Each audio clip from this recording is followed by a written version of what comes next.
गायत्री हृदयम भाग 3। पूर्वा भवती गायत्री, मध्यमा सावित्री, पश्चिमा संध्या सरस्वती, रक्ता गायत्री, श्वेता सावित्री, कृष्णा सरस्वती। गायत्री को 3 नामों से पुकारा जाता है। आरंभिक अवस्था में गायत्री, मध्य अवस्था में सावित्री और अंत अवस्था में सरस्वती। प्रारंभ, तरुणाई और परिपक्वता, इन 3 भेदों के कारण एक ही शक्ति के 3 नाम रखे गए हैं।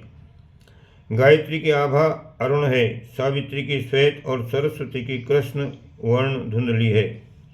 जैसे सूर्य श्वेत वर्ण है पर प्रातः काल में उसकी आभा लाल, मध्याह्न की शुभ्र और संध्या में धुंधली हो जाती है, उसी प्रकार साधना काल में साधक को अपनी स्थिति के अनुसार ये तीनों वर्ण ध्यान अवस्था में परिलक्षित होते हैं। गायत्री सदा प्रणव युक्त है, उसका उच्चारण सदा ओंकार समेत होता है। यद्यपि साधारण साधना में और विवेचना में 3 ही व्याहृतियों का प्रयोग होता है, पर ब्रह्म विवेचना के लिए, उपनिषद विज्ञान के लिए 7 व्याहृतियों का प्रयोग होता है। यदि सब पापों का समूह इकट्ठा हो जाए तो भी उनका नाश 7 सहस्त्र गायत्री का अभ्यास करने से हो जाता है। यो मोटे अर्थ में 7 सहस्त्र 1 लाख को और अभ्यास जप को कहते हैं, परंतु इस सूत्र का सूक्ष्म रहस्य इस प्रकार है। सत कहते हैं निश्चित भाव से, सहस्त्रार कहते हैं सहस्त्रार में, ब्रह्मरंध्र में गायत्री की धारणा का अभ्यास करने से पाप दूर होते हैं। निश्चित विधि से 7 चक्रों का वेदन कर ब्रह्मरंध्र तक गायत्री को पहुँचाने की विधि गायत्री महाविज्ञान के प्रथम भाग में वर्णित है। उस साधना से साधक अग्नि में तपे हुए स्वर्ण की भांति निष्पाप हो जाता है। 7 सहस्त्र अभ्यास पद में उसी साधना की ओर संकेत है। पूर्व संध्या को, प्रातःकाल की संध्या को ब्राह्मी कहते हैं। ये हंसवाहिनी कुमारी, रक्त अंग वाली, रक्त वस्त्र वाली, 3 नेत्र वाली, पास अंकुश, जप माला और कमंडल धारण करने वाली, ऋग्वेद सहित ब्रह्म देवत्या, भूलोक में रहने वाली और सूर्य पथ से गमन करने वाली है। आइए उपर्युक्त अलंकारिक वर्णन के गूढ़ रहस्य पर विचार करें। प्रातःकाल का समय ब्रह्म मुहूर्त का समय कहलाता है। उस समय ब्रह्म तत्व की विशेषता रहने के कारण गायत्री को ब्राह्मी कहते हैं। हंस कहते हैं प्राण को, हंसारूढ़ अर्थात प्राण पर छाई हुई। ब्राह्मी गायत्री प्राण पर अपना विशेष प्रभाव प्रकट करती है। कुमारी का अर्थ है बाल्य वृत्तियों से चंचलता से युक्त। रक्त गतिशीलता का विकास, विद्युत का प्रतीक है। प्रातःकालीन गायत्री में गतिशीलता का विकास, विद्युत के संचार का गुण है। यही उसका रक्तांगी और रक्तवस्त्रा होना है। त्रिनेत्रयी, 3 दृष्टियों वाली, तीनों लोकों की दृष्टि में रखने वाली, शरीर, मस्तिष्क और अंतःकरण को देखने वाली है, तीनों और दृष्टि रखती है, इसलिए उसे त्रिनेत्री कहते हैं। पास अर्थात बंधन, अंकुश अर्थात नियंत्रण, अक्षमाला शब्द मातृकाएँ, कमंडलु अर्थात धारण, ऋग्वेद अर्थात ज्ञान, ब्रह्म देवत्वा अर्थात ब्रह्म की देव शक्ति। इन सब लक्षणों, गुणों और साधनों से संपन्न होने के कारण प्रातःकाल की गायत्री अपने साधक पर इन सब उपचारों का प्रयोग करती है। वह इन सब साधनों से ब्राह्मी गायत्री द्वारा तपाया जाता है और ब्रह्मभूत बनाया जाता है। ब्रह्म गायत्री भूलोक निवासिनी है। उसका इस भूलोक के प्राणियों द्वारा विशेष उपयोग होता है। भूलोक शरीर को भी कहते हैं। ब्राह्मी शरीर को स्वस्थ रखती है। वह सूर्यगामिनी है। जिस प्रकार सूर्य की तेजस्वी किरणें मनुष्य को विशेष रूप से प्रभावित करती हैं, वैसे ही गायत्री की शक्तियाँ भी काम करती हैं।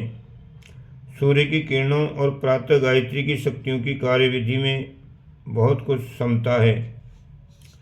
अब मध्याह्न गायत्री के लक्षण देखिए। वह सावित्री नाम वाली युवती, श्वेतांगी, श्वेतवस्त्रा, त्रिनयना, पास अंकुश, त्रिशूल, डमरू लिए हुए है, वृषभ पर आरूढ़ है, यजुर्वेद सहित रुद्र देवत्या, भूलोक अवस्थित सूर्य पथगामिनी है। इनमें से कुछ बातें तो ब्राह्मी के समान हैं। त्रिनयना, पाश, अंकुश, सूर्य, पथगामिनी, इन चारों बातों की विवेचना पहले की जा चुकी है। अब शेष लक्षणों पर प्रकाश डालते हैं। युवती अर्थात प्रौढ़, विकसित, परिपुष्ट, स्थिर, सुदृढ़। श्वेत वर्ण अर्थात प्रकाशवती, विस्तृत, फैली हुई, आलोकमय।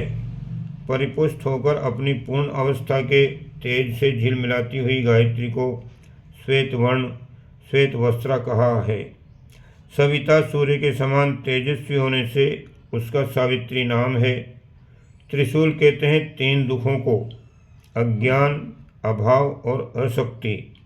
इन तीनों को वह अपने हाथ में, अपनी मुट्ठी में लिए हुए है, अर्थात ये तीनों शूल उसके नियंत्रण में हैं। डमरू ध्वनि का, वाणी का प्रतीक है। वृषभ धर्म का प्रतीक है। तरुण सावित्री धर्म पर आरूढ़ है। यजुर्वेद कर्मकांड का प्रतीक है, वह कर्म की प्रेरणा करता है। रुद्र देवत्या अर्थात भयंकर, उग्र, दिव्य शक्तियों वाली। भूवलोक में निवास करने वाली, भूव कहते हैं मानस लोक को। मस्तिष्क, विचार, तर्क, बुद्धि, सूझबूझ को परिमार्जित बनाने वाली है। अब संध्या काल की गायत्री के लक्षण देखिए। वह सावित्री के नाम वाली, वृद्धा, कृष्णांगी, कृष्ण वस्त्रा, 3 नेत्र वाली, शंख, चक्र, गदा, पद्म हाथ में लिए हुए, गरुड़ पर आरूढ़, सामवेद सहित, विष्णु देवत्या, स्वलोक निवासिनी, सूर्यपथ गामिनी है। सूर्यपथ गामिनी और त्रिनयनी का वर्णन पहले हो चुका है, इसलिए इन 2 लक्षणों को छोड़कर अन्य लक्षणों पर विचार करेंगे। स धन रस धनवती बराबर सरस्वती, सरसता वाली, संगीत, कला, कवित्व तथा अन्य स्थूल सूक्ष्म रसों की निर्झणी होने के कारण परिपक्व संध्याकालीन गायत्री को सरस्वती कहा है। वृद्धा का अर्थ है परिपक्व, पूर्ण विकसित, विकास की अंतिम मर्यादा तक पहुंची हुई है। कृष्ण वर्ण धुंधलापन मिश्रण का द्योतक है। ब्रह्म और प्रकृति के उभय रूपों का मिश्रण काला होता है। पारा श्वेत है, गंधक पीली है। इसी प्रकार ब्रह्म शुभ्र है, प्रकृति पीत है। दोनों के सम्मिश्रण से काला रंग बनता है। भगवान राम और कृष्ण के काला होने का यही कारण था। संध्याकालीन गायत्री में ब्रह्म और प्रकृति का सम्मिश्रण होने से वो कृष्ण वर्ण वाली, कृष्ण वस्त्र वाली कहलाती है। सरस्वती के हाथ में 4 पदार्थ हैं। शंख अर्थात वाणी, चक्र अर्थात तेज, गदा अर्थात विनाश, पद्म अर्थात वैभव। इन चारों शक्तियों पर सरस्वती का आधिपत्य है।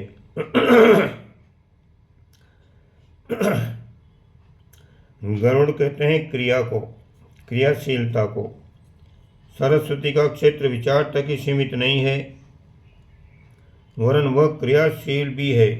सामवेद संगीत का, बाह्य गायन का प्रतीक है। विष्णु की सेविका, दिव्य शक्तियों का प्रतिनिधित्व करने के कारण वह विष्णु देवत्व कहलाती है। स्वलोक कहते हैं हृदय को, अंतःकरण को। सरस्वती वीणा के तारों को झंकृत करती है, अंतःकरण में विवेक जागृत करती है। ऊपर ब्राह्मी, सावित्री और सरस्वती का विवेचन किया गया है। अविकसित, विकसित और परिपुष्ट, इन भेदों से 3 रूप कहे गए हैं। इनको प्रातः, मध्याह्न, संध्या, इन 3 कालों में भी व्यक्त कर दिया गया है। इन 3 भेदों में से साधक को अपने लिए जिस शक्ति की उपयोगिता दृष्टिगोचर होती हो उसे साधना के लिए चुन लेना चाहिए। ओम शांति।